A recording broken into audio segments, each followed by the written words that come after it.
What's up guys, Jared here, and 2017 is long gone and 2018 is smashing into us blockbuster after blockbuster. But why forget about 2017 so fast? There were so many fond memories, so many fantastic movies. Again, I'm late to the party, but I wanted to share my top 10 movies of 2017. Just a heads up, I wasn't able to see absolutely every movie of 2017, but I tried. So without further ado, my top 10 best movies of 2017.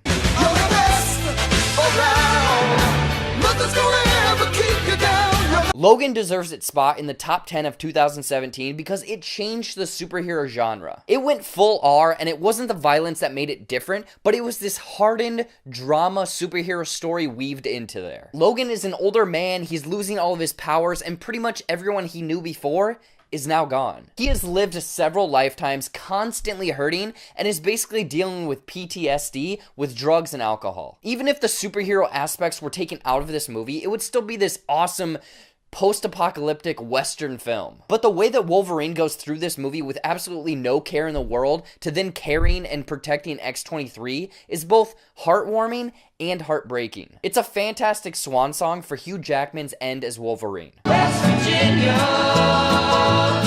Next up, Logan Lucky, the redneck Ocean's 11 type movie featuring the Bang Brothers. No, not the porn site, rather brothers with the last name of Bang. I definitely feel like this was an underrated movie of 2017 because not a lot of people really talked about it, and it really came and went from the theaters. From director Steven Soderbergh, this is just a fun backcountry heist movie featuring some great characters played by Channing Tatum, Adam Driver, and Daniel Craig. They each have their own skills and personality, and they're just endearing as characters. Like I said, if you're a fan of the Ocean's movies, this is a nice twist on that classic concept. If anything, just watch this for Daniel Craig's Joe Bang. I know that there's a huge divide between the audience and the critics' point of view on this next movie, but Star Wars: The Last Jedi gets its spot as number 8 on my list. I mean, it's Star Wars. It's gonna make my list no matter what. Mind you, after leaving the theater, I was kind of mixed as well. I didn't know if I liked this movie. The movie did have questionable things, and Rian Johnson took characters in directions that we wouldn't have thought that they went, but it's a solid flick. In a single word, it was unexpected. None of these fan theories or anything on the internet came true, and it really went in a direction that I hadn't imagined. It expanded the universe and really set up episode 9 to go pretty much anywhere. I'm really excited to see where episode 9 takes us because who knows? Oh, and if you're not a fan of the new stuff, Luke, Leia, Chewie, and John Williams' iconic score is still in the movie.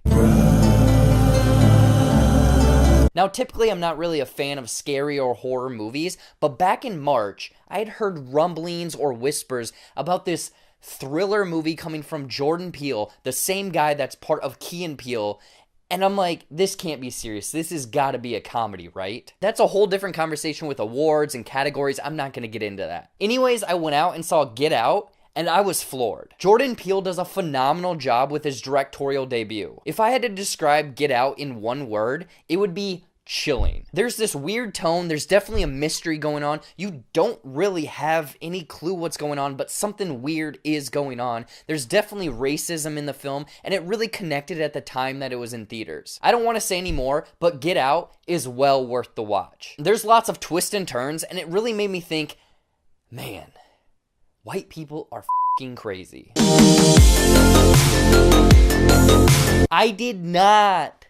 Oh, hi guys. The Disaster Artist is this rare movie that pokes fun at one of the worst movies ever made. I'm talking about The Room, of course. But almost does it in this weird, endearing way where you really fall in love with the movie and Tommy Wiseau as this weird character. The behind-the-scenes stuff and the actual making of this movie was insane to say the least. But also all of the weird stuff with Tommy Wiseau adds the cherry on top. Where did this guy come from? Where did he get all of this money? Is this guy actually a vampire? Now, this movie might not have made my top 10, but the acting and direction from James Franco is what makes this movie. He completely transforms himself into this bizarre character. His mannerisms, his look, his speech patterns, basically everything that's mentioned in the book by the same name is shown on screen. Also, the fact that they were able to mirror the exact same scenes from The Room was crazy.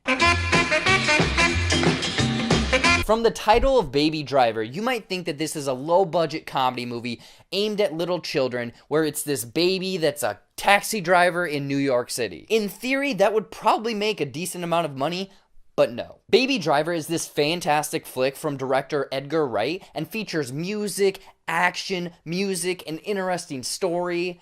Did I say music yet? The thing that makes this movie so unique is the implementation of music throughout the movie. The sound design of normal street sounds is pretty much weaved into the soundtrack and the music of the film. It's something I haven't seen before, and it works perfectly in this action heist music-infused adventure. Ansel Elgort, Lily James, and John Hamm are also these unique characters that really drive, pun intended, character and fun into the film. Oh man, Pixar, you did it again. You made a fantastic animated movie that reached right into my chest, tugged at my heartstrings, and made me weep like a little boy. Coco deserves its spot in the top 10 because it's one of the best animated movies I've seen in years. Obviously, coming from Pixar, you knew that this movie was going to be good, but the animation and beautiful visuals just blew me away. And the music is what drove this movie home for me. The music is so addicting and upbeat and catchy, it'll definitely stick with you even after watching the movie. Believe me, you'll listen to it the next day. In addition to the music and animation, Coco focuses on Dia de los Muertos. This was a really interesting concept with the culture and heritage that I didn't really know about. I could not recommend Coco more. Now we're getting into the top 3 and things are getting tough, but I'm gonna go with my top 3rd movie to be Guillermo del Toro's The Shape of Water. And essentially from the trailers, you kind of piece together that it's this movie about this mute woman. She works in this high security government facility as a janitor. They capture or get this weird fish man that comes in. She befriends the fish man, and the rest is history. I mean, basically that's the movie, but so much more. It's this period piece that portrays this unlikely fairy tale. Sally Hawkins does a phenomenal job as the main character, as this mute woman. She's endearing, she likes to dance, but you find out that she's missing something. She's just looking for her happy ending or fairy tale prince. Now, don't get me wrong, this isn't a happy-go-lucky movie. It's more on the darker side of the fairy tale spectrum. There's a heist elements, there's action, there's just really tense stuff in this movie. And Del Toro's great directing, script, and likable fishman really elevate this movie. If you like a woman having relations with a fishman, this movie's for you. I know the next movie is one that a lot of people probably didn't see. I know personally I wasn't rushing out to see this movie, but it was definitely a pleasant surprise. I'm talking about the crime mystery thriller starring Jeremy Renner and Elizabeth Olsen, Wind River. I know you're thinking, is this the hot guy Scarlet Witch one-off vacation story? No, it's not, but I mean, that would be awesome. Rather, it's this tense crime thriller mystery set on the Wind River Indian Reservation in Wyoming. It starts off with this woman's body found in the frozen tundra, and it's later determined that it's a murder. Olsen is an FBI agent who then teams up with Renner, who is a wildlife game agent, and they try to track down this mystery. It's a tense story. There's definitely some graphic material, but it's just a tense movie. There's a lot of mystery elements, not really sure what's going on, and you're just gripping the armrest the whole time. Renner is fantastic to watch, and his character development is spot on, slowly trickling out small stories and hints throughout the movie. Wind River is a must-see of 2017. Now, before I get into my absolute best of the best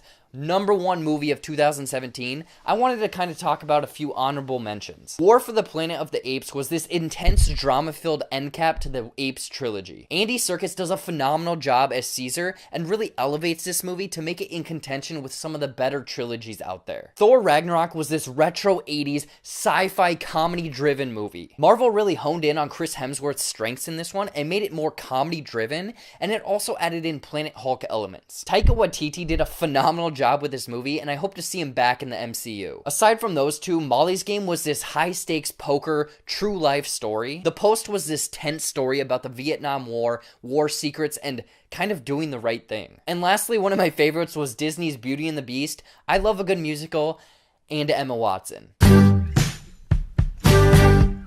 Anyways, my number 1 movie of 2017, it might be a little bit cliche. People are saying it's the best movie of the year, the best Rotten Tomatoes score, Lady Bird. Just everything this movie had to offer, the great coming-of-age story, the endearing attributes from Saoirse Ronan, and just how this somehow connected with me. I feel like this was the definition of the movie in its simplest form. No over-the-top action scenes, no CG-heavy scenes, just two people talking to each other, having a conversation. I feel like everyone that watches this movie will be able to take something away from it and really feel connected in a way. Though I wasn't a teenage girl in high school, just the things that she went through, the drama that she had to deal with, the getting thrown into things that you're not used to, being weird, being awkward, first relationships, making friends, losing friends, everything just kind of connects. This movie just really connected with me. I don't know if it was on a nostalgia level or what, but if you haven't seen Lady Bird, I'd highly recommend it. Now, a quick disclaimer, I wasn't able to see absolutely every movie of 2017. A few notable ones that I've missed out on are The Florida Project, A Ghost Story, 3 Billboards,